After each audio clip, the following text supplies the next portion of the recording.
Vozes e vozes que acalmam o coração. Eu fiz a divulgação aí no Instagram sobre o tema, e esse tema, vozes que acalmam o coração da gente.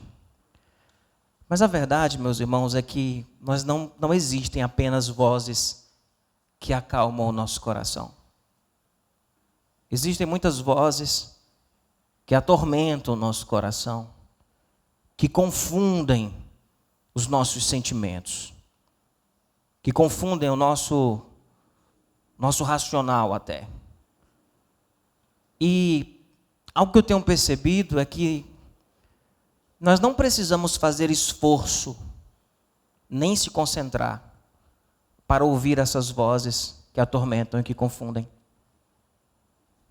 Mas parece que para ouvir as vozes que acalmam o nosso coração, a gente precisa de uma certa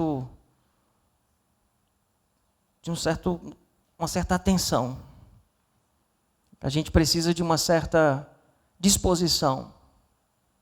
A voz que perturba o nosso coração, a gente pode ficar passivo e a gente vai ouvir ela muito. Talvez porque sejam muito mais vozes que perturbem o nosso coração do que as vozes que acalmam o nosso coração.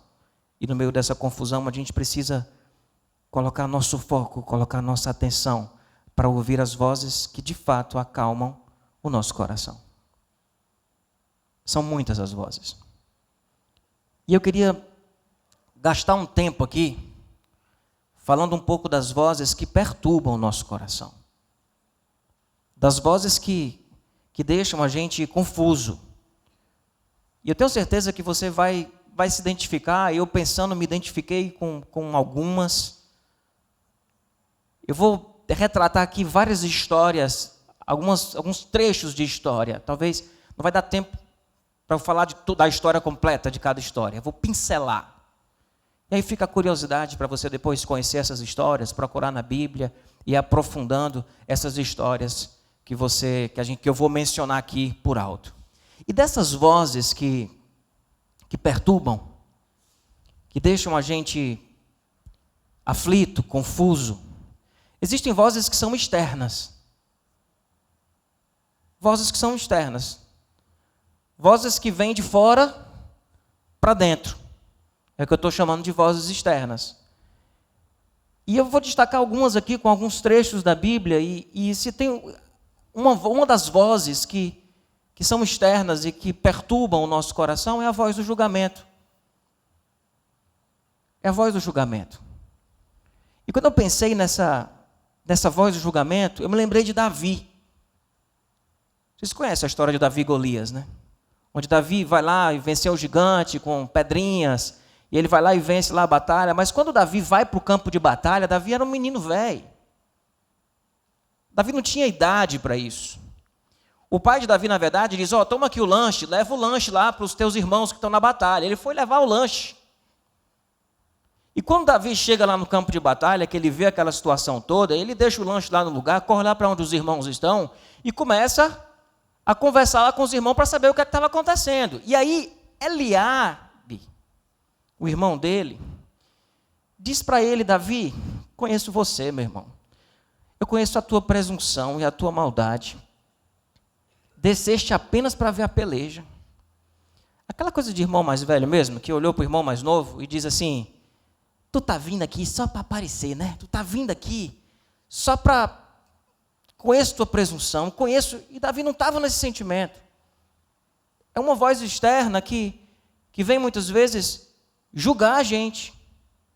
Nesse mesmo episódio, que é o episódio de Davi e Golias, depois que Davi conversa ali com o pessoal e chega lá para Saul e diz, é o seguinte, esse cara aí eu vou vencer essa batalha aí, eu vou lutar. E aí vem uma outra voz que é externa.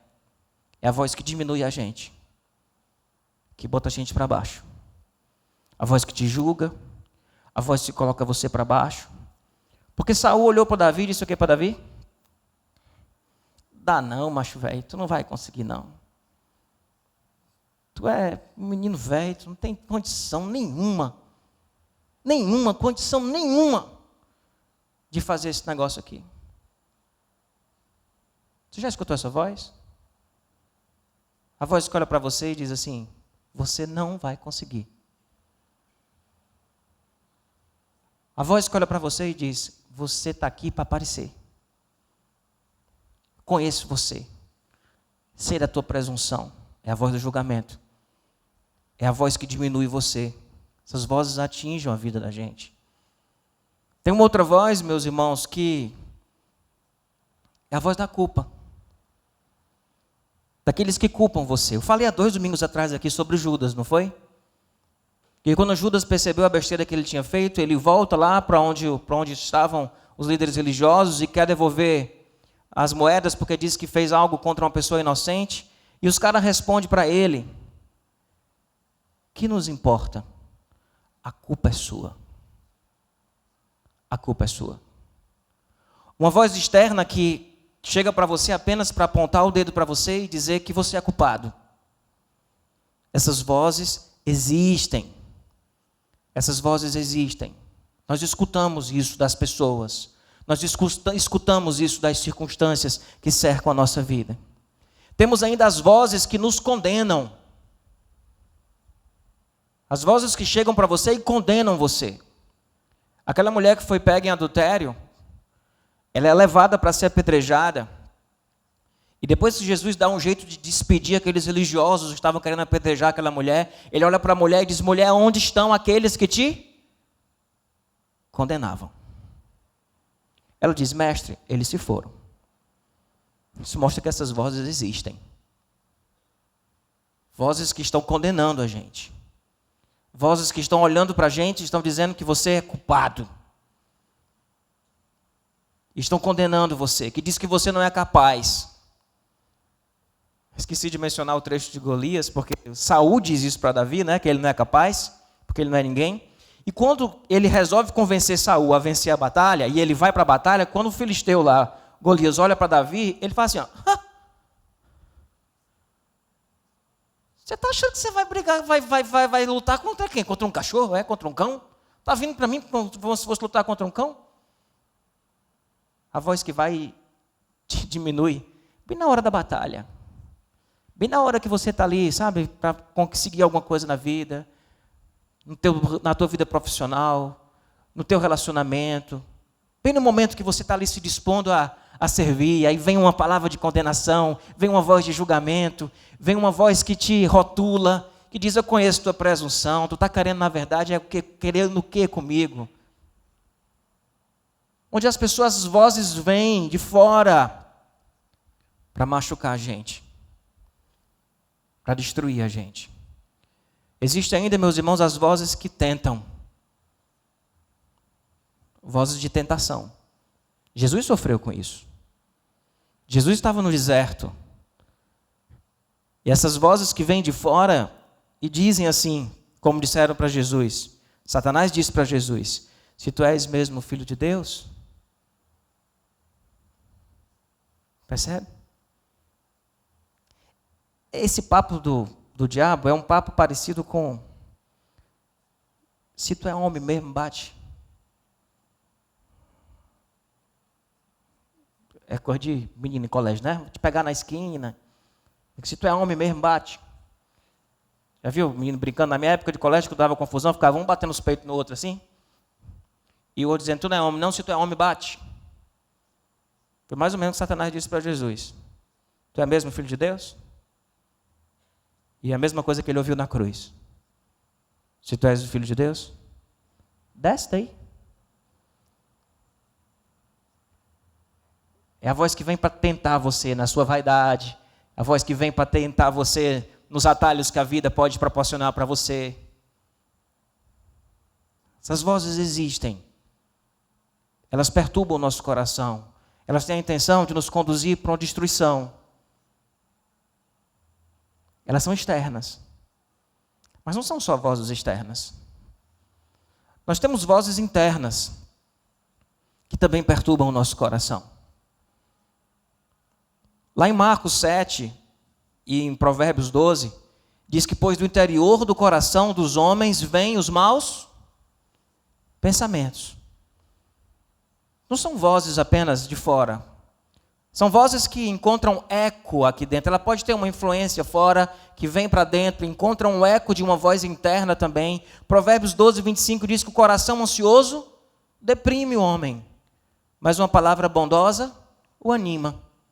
De que os maus pensamentos vêm de onde? Do interior dos nossos corações. Então existem vozes, meus irmãos, que a gente às vezes está achando que elas são externas, mas elas têm um eco, uma capacidade de ecoar internamente, que perturbam o nosso coração. As vozes de inferioridade é uma delas.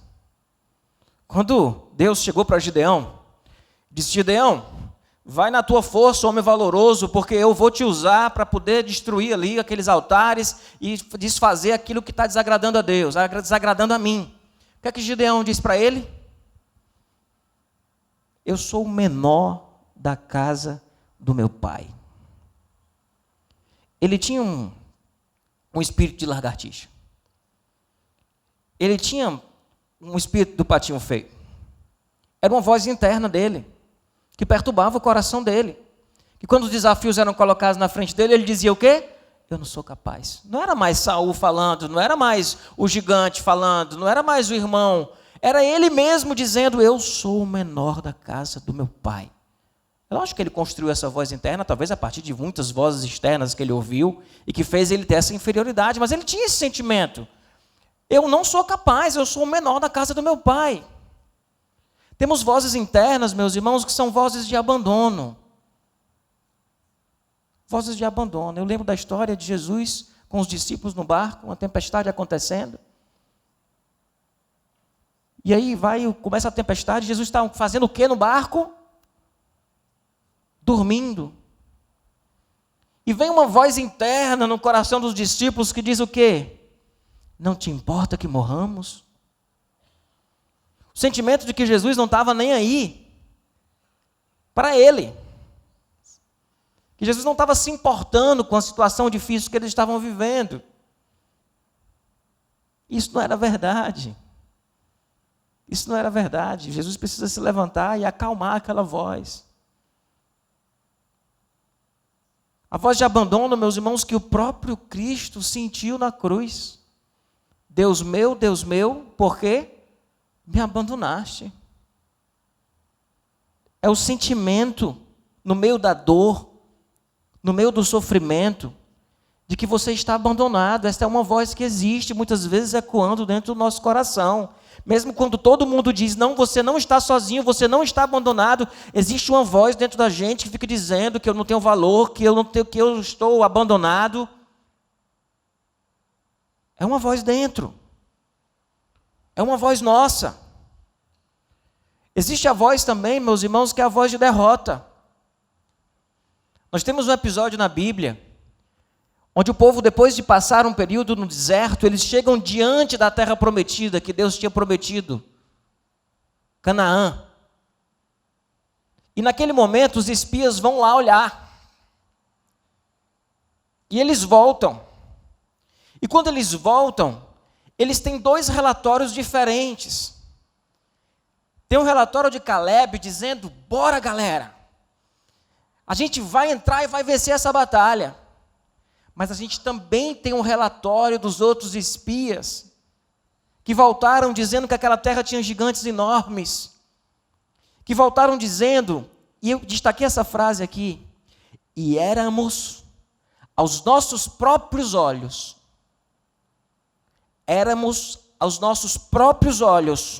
como gafanhotos. E assim também o éramos aos seus olhos. Mas eles dizem: éramos aos nossos próprios olhos como gafanhoto. Ele primeiro se enxerga como gafanhoto. Depois ele conclui que o outro também enxerga ele como gafanhoto. Éramos aos nossos próprios olhos como gafanhotos. E éramos também aos olhos deles. Quem sabe se era aos olhos deles? O que fez ele concluir que aos olhos dos outros eles também eram como gafanhotos? Sentimento de inferioridade, de que você não é capaz, de que você não pode. Essas vozes existem dentro do nosso coração. E nesse episódio, vem logo depois uma voz de desespero. A voz de desespero. Diz em Números 14:1 que naquela noite toda a comunidade começou a chorar em alta voz, depois que eles disseram: nós éramos como gafanhotos aos nossos próprios olhos, e éramos também como gafanhotos aos olhos deles. E nós vamos ser destruídos, eles são gigantes, eles são enormes, aquele povo grandão vai matar a gente. O povo todo é contagiado por essa voz. Uma voz que é interna se transforma numa voz externa e começa a contagiar outras pessoas com o mesmo sentimento. E eles começam, meus irmãos, a gritar, a chorar, a dizer: melhor seria se nós tivéssemos morrido lá no Egito. Deus nos trouxe aqui para que nós morrêssemos aqui ao fio da espada. É melhor que a gente tivesse ficado lá. Vamos levantar um general e vamos voltar para o Egito, porque lá pelo menos tem as panelas de carne. Aí foi aquela ladainha, aquele desespero todo. Por causa de uma voz dentro do coração que vai dizendo assim: você é um gafanhoto diante disso que você está lutando. Você não está preparado. Você não tem idade. Você é o menor da casa do teu pai. Vozes que atormentam, que machucam, que confundem os nossos corações. Mas, existe uma voz que acalma o coração. Existe uma voz que acalma o nosso coração. E eu queria compartilhar com vocês um dos momentos mais emocionantes da minha vida. E eu vou inclusive colocar um videozinho desse momento. Isso foi em 2007. O Tiaguinho tinha acabado de nascer, meu filho mais velho. Ele tinha acabado de sair do centro cirúrgico e estava indo, naquele momento, para o berçário.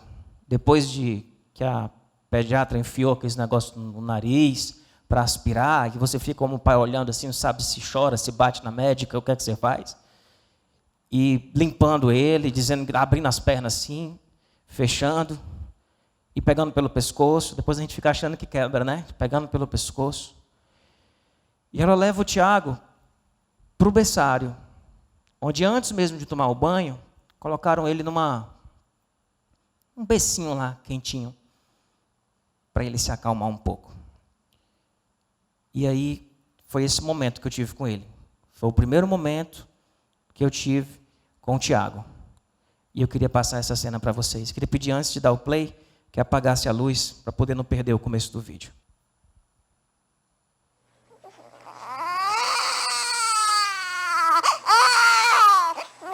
Ei, Tiago. Ei, meu lindo. Estão judiando você, é? Estão judiando, meu filho? Isso é necessário. Ei, Tiago. Tá quentinho agora. Agora tá quentinho. Agora tá quentinho. Quer ver mamãe? Quer? Quer ver mamãe? Hein? Quer, não quer? Quer ver mamãe?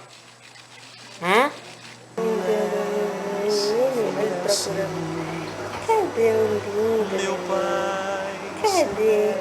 Hein? Cadê o Tiaguinho? Pleno poder aos teus filhos dará. Nunca mudaste. Você tá lindo com essa roupa, parecendo um príncipe. Um príncipe. Foi muito forte para mim quando eu comecei a falar com ele. Ele estava chorando muito. E ao ouvir a minha voz, ele se acalma. Ele para. Ele esquece o frio. Ele esquece aquela confusão. Diante de um mundo totalmente desconhecido, estranho. Ele escuta algo que é familiar. E nessa hora, ele para de chorar. Ele estava chorando muito. Ele para de chorar. E ele abre o olho. Ele abre o olho bem devagarzinho. E ele fica ali quietinho. Depois ele soltou o berreiro de novo. E sabe por que eu estou colocando esse vídeo, meus irmãos? Porque existe uma voz que acalma, e essa voz é a voz do nosso Pai do céu. Quando nós escutamos a voz de Deus, nós paramos de chorar ou nós acalmamos o nosso coração, assim como o Tiago se acalmou quando escutou a minha voz. Quando nós escutamos a voz do nosso Pai, não importa o quão diferente seja a situação que nós estamos sendo inseridos, tendo que respirar pela primeira vez, tendo alguém jogando a gente dentro de um canto cheio de iluminação, sem mais aquele líquido de dentro da barriga, sem mais o batimento cardíaco da mãe. E nós estamos, às vezes, numa situação na vida da gente muito parecida com isso. E quando nós escutamos a voz de Deus, nós escutamos algo que vem trazer paz. Nós escutamos algo que aquieta o nosso coração. É a voz do nosso Criador. É a voz do nosso Pai do céu. E embora você não tenha registro, como o Tiago tinha registro, da minha voz, ainda que do lado de fora da barriga ali, mas foi Deus que te criou. E quando Ele fala com você, só em ouvir a voz de Deus, a gente pode acalmar o coração da gente. A voz de Deus, ela é uma voz sensível ao que nós estamos passando. Sempre é, meus irmãos.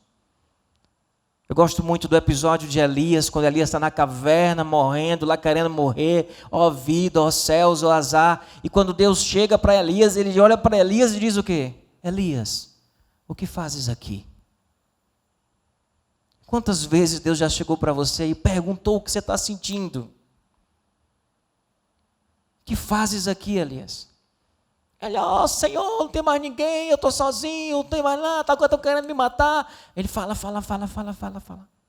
Depois Deus volta outra vez para Elias e faz a mesma pergunta. Elias, o que fazes aqui? A voz de Deus não é uma voz de estranhamento diante da situação que você está vivendo. A voz de Deus não é uma voz que olha para o que você está vivendo e tenta diminuir a tua dor, o teu sentimento. É uma voz de sensibilidade. A voz do nosso Pai do céu, ela é uma voz que nos traz sentido. Quando Deus falou com Abraão, Deus falou para Abraão e deu uma visão para ele, deu uma promessa, deu um sentido para a existência dele. Se existe algo que atormenta o nosso coração, é o vazio. É de não sabermos o que estamos aqui. Quando nós ouvimos a voz de Deus, Deus compartilha coisas do seu coração para o nosso coração, traz propósito para a nossa vida. Isso acalma o nosso coração. Quando Deus conversa com Abraão, ele fez isso. Quando conversou com Moisés, fez isso.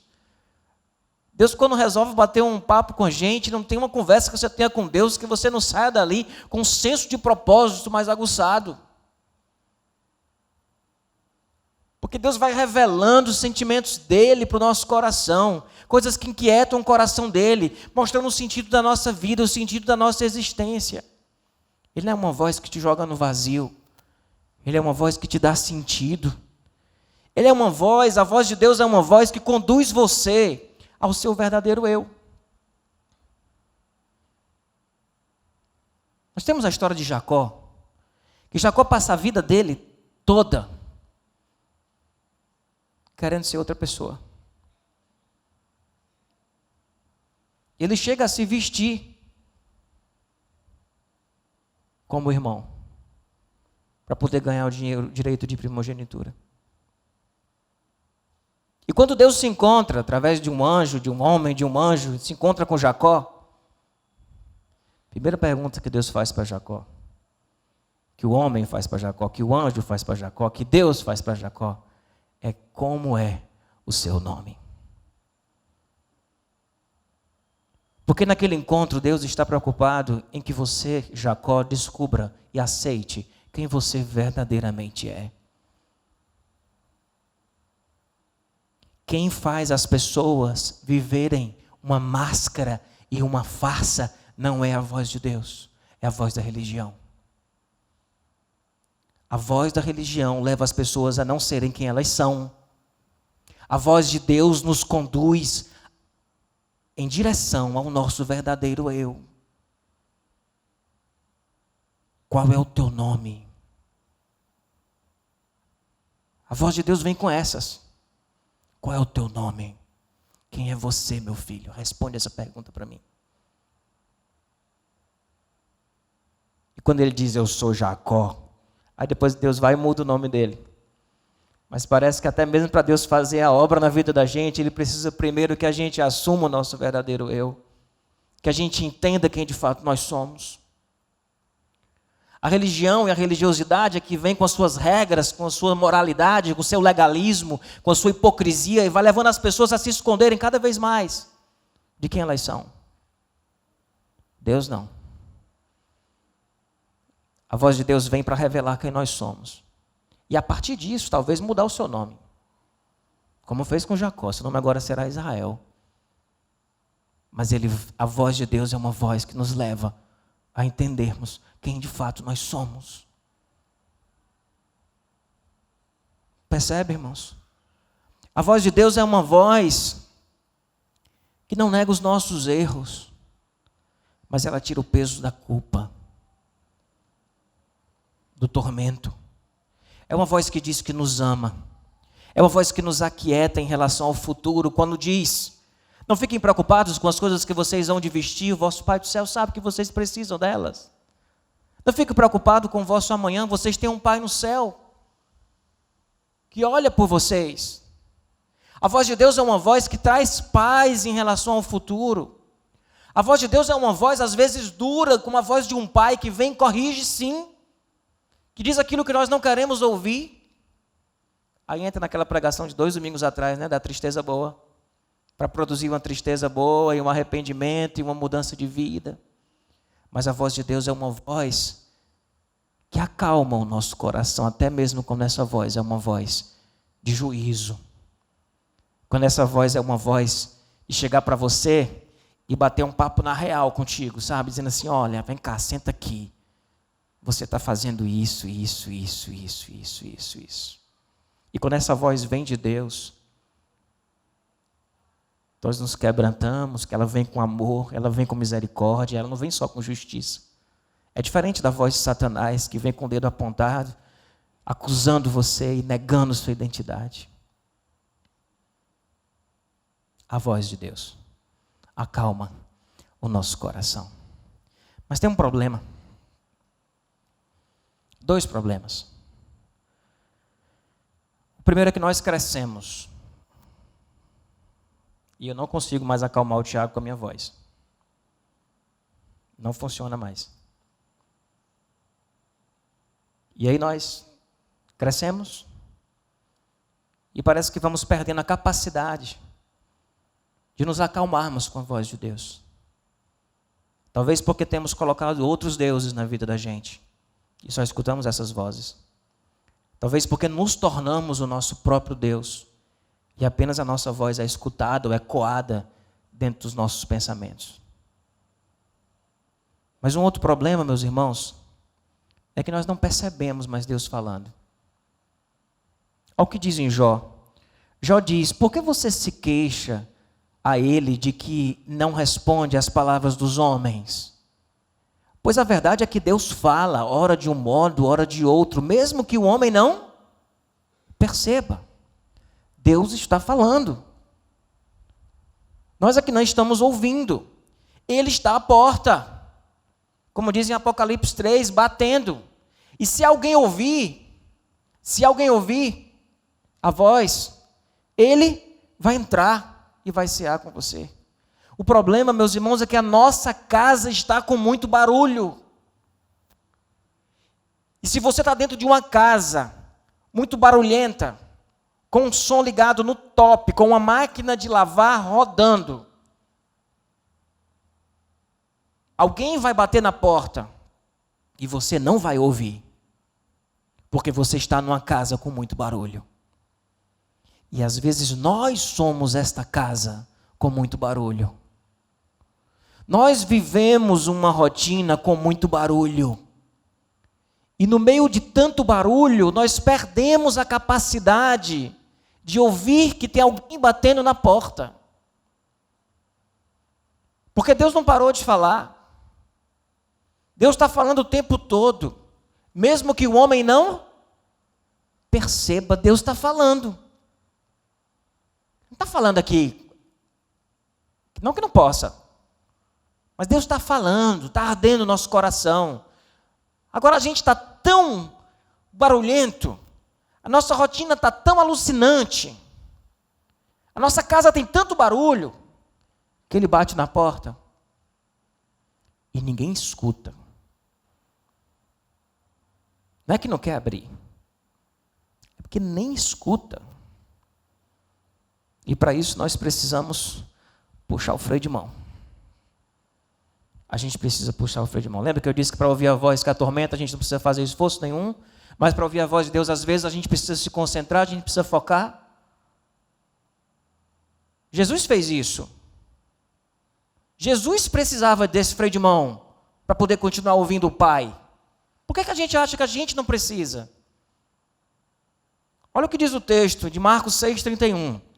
Havia muita gente indo e vindo, a ponto que eles, os discípulos de Jesus, não terem tempo para comer. Você já viveu isso na sua vida? De não ter tempo para comer?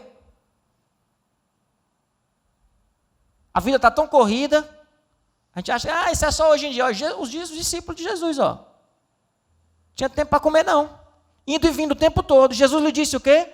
Venham comigo para um lugar deserto e descanse um pouco. É um puxado do freio de mão. No meio da confusão, Jesus fazia o quê? Rota de descanso, rota de silêncio, rota de deserto, para ouvir o Pai. Porque no meio da multidão, às vezes é complicado. Mas a gente não, a gente é mais espiritual que Jesus. E a gente pode ouvir Jesus no centro da cidade, sem precisar se desligar de nada. A gente pode ouvir Jesus vendo o Instagram, porque você é pós-moderno, você é geração ZY2, você é geração Z ao quadrado, e você consegue, não consegue. Tem hora que a gente tem que puxar o freio de mão e ir para um lugar deserto para descansar e para orar. Lá em Lucas 5,16, diz que, todavia, as notícias a respeito dele se espalharam ainda mais. Jesus estava famoso. Jesus ficou famoso. Jesus já estava com milhares e milhares de seguidores no Instagram, no YouTube, estava muito famoso. E aonde ele ia? No shopping, para onde ele ia? Tinha gente querendo falar com ele, gente querendo ser curada por ele. Não é isso que o texto está dizendo? Todavia, as notícias a respeito dele se espalhavam ainda mais, de forma que multidões vinham para ouvi-lo e para serem curadas de suas doenças. Mas Jesus retirava-se para os lugares solitários e orava. Eugene Peterson vai dizer que os momentos, e o Henry Nouwen fala isso também, que os momentos de deserto de Jesus, de silêncio de Jesus, foi o que mantiveram Jesus inteiro na sua identidade e no seu senso de missão. Porque se nós ficarmos no corre-corre o tempo todo, a corrida dos ratos, se nós ficarmos o tempo todo dando conta de tudo, a gente vai perdendo o nosso senso de identidade e de missão. Aí babau. Não é mais vida, é sobrevivência. Deixou de ser vida, virou sobrevivência. E Jesus, que era Deus, dizia, epa, multidão correndo aqui, e ele, rapaz, tá vindo de onde a multidão? Está vindo para ali, corre para ali, pá, corria para o deserto. Para ficar quieto, para orar, para conversar com o Pai. Isso virou um costume de Jesus. Isso não foi uma coisa esporádica, Lucas deixa isso claro. Lucas diz, Lucas 22:39, como de costume, Jesus foi para o Monte das Oliveiras e os seus discípulos o seguiram. E Marcos 1:35 diz que de madrugada, quando ainda estava escuro, Jesus levantou-se, saiu de casa e foi para um lugar deserto, onde ficou orando. Nós perdemos isso. Nós não temos isso na nossa vida. E não é à toa que nós estejamos vivendo mais atormentados do que em paz. Porque nós estamos vivendo mais ouvindo todas essas outras vozes do que a voz de Deus na vida da gente. A gente não vai conseguir calar essas outras vozes, mas a gente consegue ouvir a voz de Deus e perceber o que Deus está falando com a gente, e encontrar paz, interromper um choro, um desespero, porque está ouvindo Deus falar e está encontrando descanso para a sua alma, está encontrando repouso, está encontrando sentido, está descobrindo identidade, está descobrindo que é amado. E tudo isso a gente descobre ouvindo a voz de Deus. Queria encerrar com a história de Samuel. Samuel pequeno ainda, estava lá no templo, junto da arca. O texto diz que a lâmpada ainda não tinha apagado. Isso quer dizer que ele estava ali ainda de noite, ainda não tinha apagado. A luz do local da arca ficava acesa até amanhecer, porque o lugar da presença de Deus não podia ficar escuro. E quando amanhecia, a luz apagada, o texto diz que a luz ainda não tinha apagado. E ele escutou uma voz dizendo: Samuel, Samuel. Ele corre, vai onde está Eli. E Eli: me chamou, Eli? Aí Eli olha para ele e disse: não, Samuel, não te chamei não, pode ir para lá. Aí ele foi e voltou para o lugar da presença de Deus. Ficou lá. Escutou de novo: Samuel, Samuel. Ele corre: Eli, o Senhor me chamou? Ele disse: não, não te chamei. Pode voltar lá para o seu lugar. Ele voltou para o lugar da presença de Deus. De madrugada, a luz ainda acesa. Isso quer dizer que estava de noite, estava perto de amanhecer. Samuel, Samuel. Ele volta, disse: ali o Senhor me chamou. Disse: meu filho, é o seguinte, eu não lhe chamei. Fala o seguinte: próxima vez que você ouvir, você responde dizendo: fala, que o teu servo ouve. Não é isso que diz o texto? Bota o texto aí, Nelson. Fala, pois o teu servo está ouvindo. Nós não precisamos mais ir para o Santo dos Santos, onde tem a Arca da Aliança, presença de Deus, para ouvir Deus. Nós podemos ouvir Deus no nosso quarto. A gente pode ouvir Deus sim, no meio, fazer um deserto no meio do shopping. Já fez um deserto no meio do shopping? Eu já fiz, faço muito deserto no meio do shopping. Bota um fone, uma música, aquele é meu deserto. A multidão está ali e eu estou no meu deserto. Sozinho. Calado. Vivendo a solitude e o silêncio. Você não precisa ir para um monte, não. Você não precisa ir lá subir aqueles morros da Sabiaguaba, não.